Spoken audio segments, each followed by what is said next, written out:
Well, I mean, it was basically his run game guy for 10 years. So I think it probably matters a little bit. And I do wonder if it matters, especially when you're trying to find answers. Like, it's one thing when everything's rolling. I think that's definitely going to become a story if the Niners continue to struggle on offense and the Dolphins keep winning games. And you could argue, even if neither of those things happen, if Mike McDaniel is everything that Andrew Hawkins and Kyle Juszczyk and everybody else says he is, how could you not miss him on some level? Well, Tirico had a comment on Sunday Night Football about Brian Griese for the last, he traded in his makeup for a headset. He said that, and he's factually correct. He wore makeup in his career after football, which for the last decade been calling football games. And for a long period, remember, Brian Griese, while an NFL player and an NFL starting quarterback for a period of time, called college games. So it's not like the entire, like say this for John Lynch. John Lynch was around the NFL game the moment he started calling games, right? So he was just around coaches and GMs. Griese did, am I wrong, called college games, I feel like, for a long period of time. No, you're right. So then he'd only done the pros for those couple years with Monday Night Football, and then he becomes a coach. There is no way that Brian Griese, and I'm not saying they're depending on Brian Griese to be McDaniel, but you just add a guy like that, what's he bringing to the table on a weekly basis? Because part of getting good at a job, whether you're a coach, whether you're a fucking podcaster, whether you're a player, is just stacking bricks and just having the experience of knowing what you need to do. And Mike McDaniel has spent Monday and Tuesday of the NFL season in a dark room with probably Skittles, Diet Coke, waters, and freezing cold AC pumping in there, and shorts and a t-shirt, watching film for a decade plus. And that's crafting stuff. And that's just during the season.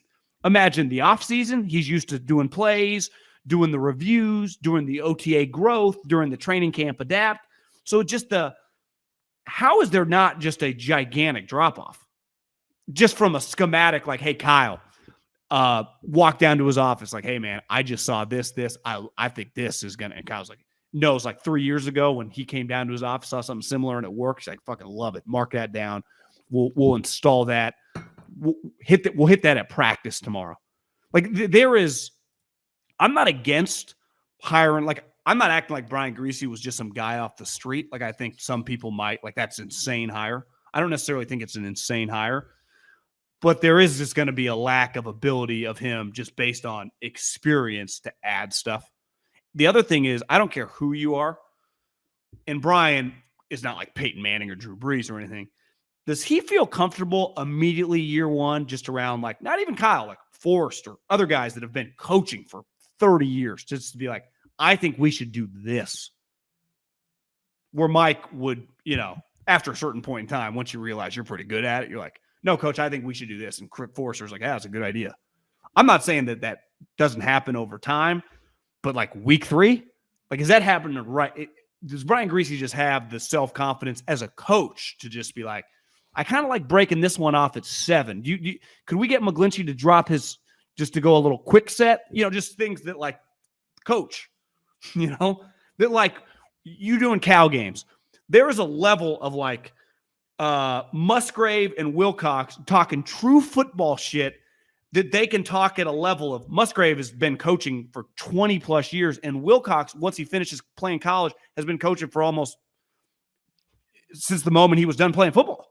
There's just a football level interaction, having been around football coaches, that how would Brian Griese have that pitch in his bag this early into his coaching career? Now, maybe if he coaches, let's say Brian Griese goes on to have a 20-year coaching career, maybe gets head coach one day, he'll go, early on, I was green, didn't know what was going on.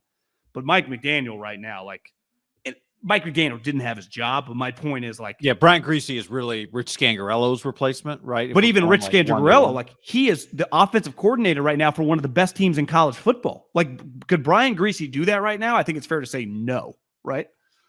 Could Brian Griese have been the offensive coordinator right now for Kentucky and then be as good with Levis and those guys? No, his just basic understanding of the operation of being a coach would be way behind. Right. Yeah. Let alone installing stuff. But I think it's like, even if you go, okay, Bobby Slowick now does this, or one of your offensive line coaches helps you do this. Clearly, Kubiak's kids on the staff. Yeah, Clay clearly just what Mike McDaniel brings in combination with Kyle, with Bobby Slowick, with Clay, like that. Who, to me, it's less about Greasy so much as it is who helps Kyle do things.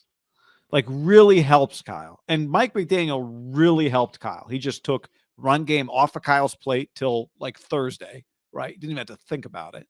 And clearly really understood the game in a way that other people don't understand the game. Did you see that Andrew Hawkins clip the other day on Rich Eisen, which he said that he played on the Browns? Mike McDaniel was the receiver coach for a year, or for the year that Andrew Hawkins was there.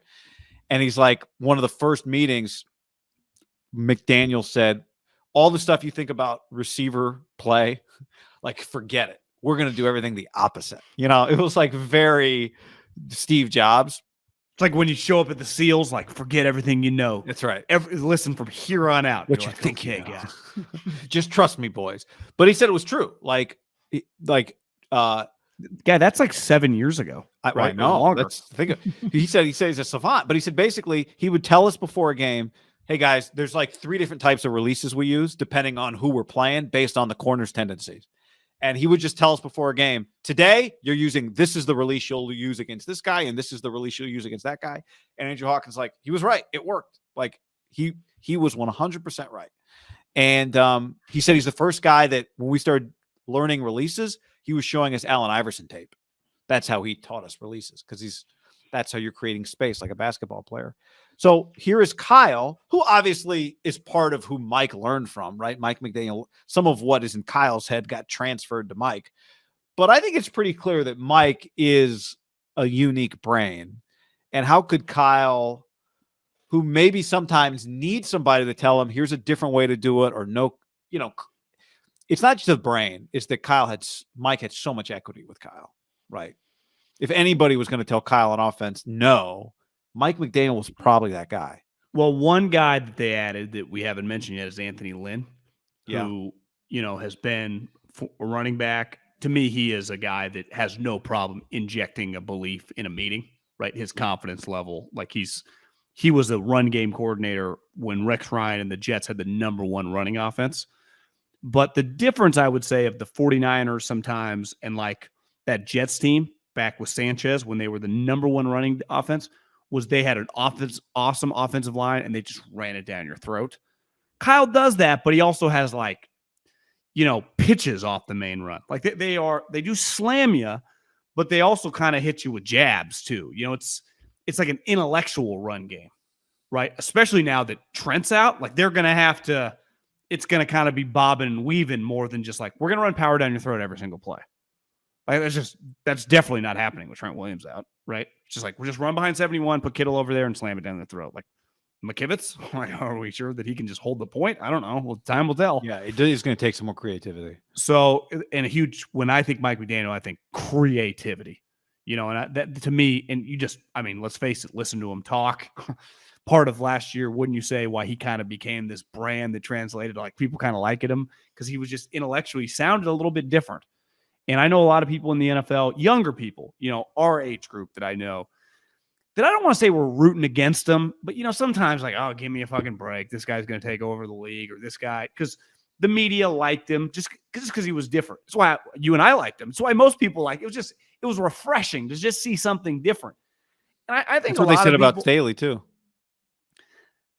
I would say he feels a lot different than Brandon Staley when they talk. I agree with that, but I think that was part of the Staley attraction, right? Is that he was so forthcoming and transparent. For sure, and that's why a lot of people. The difference was Mike McDaniel came with maybe Staley did too. You tell me, but McDaniel came with a lot of like player recs, right? Like players were saying, like, this guy is a genius. Yeah, I don't remember that happening with Brandon Staley. I don't either, but maybe we missed it. Sorry, keep going.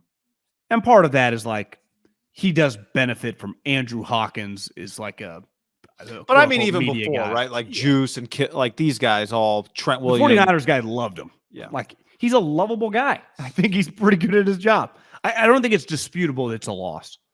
It's a loss. And, you can say that like they replaced Rich Scangarello, who, is an offensive coordinator for a team that probably going to win 10 plus games in the SEC. for Brian Greasy. Like, that's a drop off. Like, it just is. From a coaching perspective, it's a drop off. And then losing Mike, like, would you say if NFL teams, these two guys, and I'm not disrespecting Anthony Lynn because I did when he was a head coach. I thought it was pretty embarrassing, as most people did, the operation. He is well respected as a human in the league, and like people, value him as like a position coach. If you just went to like Howie Roseman, John Robinson, John Schneider, you just went around like, I'm going to give you an assistant coach. Who would you rather hire, Mike McDaniel or Anthony Lynn? I would imagine. I'm not even talking about your head coach. I'm just saying a guy to add to your offensive staff. It does feel like even before this Miami 3-0, I'm talking up until last year, doesn't it feel like Mike McDaniel probably would get hired? Yeah, I mean, especially because just the Shanahan, LaFleur, McVay, just based on that alone, right? That might be enough to get him hired.